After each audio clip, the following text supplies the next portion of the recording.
Sheeps Tor and Devon Dreamstime Look up Sheeps Tor on the Ordnance Survey map, and you'll notice something a little whimsical. A feature marked on its southern flanks is Pixie's house.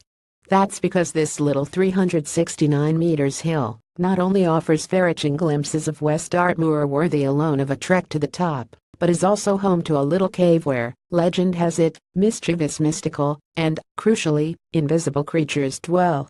Finding it, hidden among the other granite shards that litter the slopes, is a challenge in itself, but when you do, see if you can work up the courage to squeeze your way inside. Just be sure to leave a gift for the pixies when you go. Otherwise, they are said to disturb your sleep. To Worcestershire Beacon, Worcestershire view across the Malvern Hills in Worcestershire. Dreamstime rising to a height of just 425 meters, the sheer expanse of the panorama that can be witnessed from the top of the Malvern Mountain belies its modest meterage. From the Shropshire Hills to the Bristol Channel, and even the city of Birmingham, both the man-made and the natural can be spied from its summit. Not only that, but you'll be gazing at not one, not two, but 13 counties. Also, due to an old bylaw, locals are allowed to graze cattle on its slopes, so you might spy the friendly black Galloway cattle as you wander, as they graze the grass in their delightfully haphazard way. 3 Roseberry topping, Yorkshire Roseberry topping. Phoebe Smith. Back in 1736, a young boy, aged around 8, decided to climb this the affectionately named it's only a mere 320 meters high Yorkshire Matterhorn.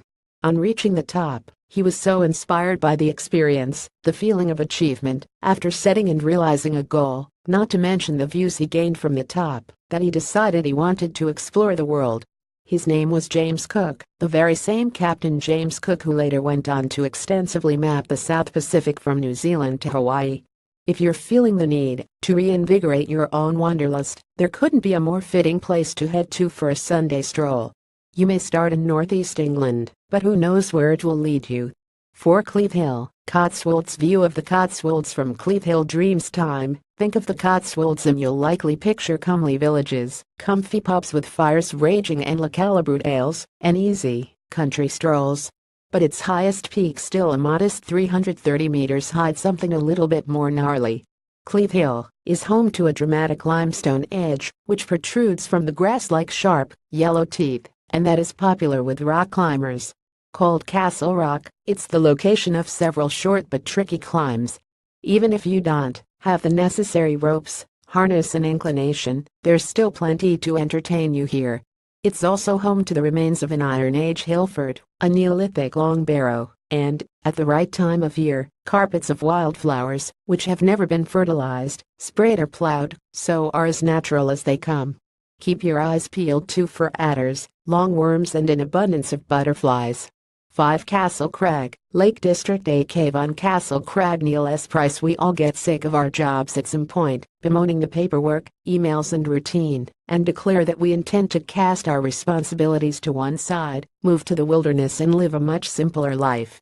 But how many of us would actually have the guts to do it? That's just what the former resident of the cave that sits on the flanks of minuscule 290 meters Castle Crag did back in 1904. Milliken Dalton gave up his job in London and left for the lakes, where he set himself up as a self-styled professor of adventure, guiding mixed groups of men and women, controversial at the time, on climbs and walks in the fells.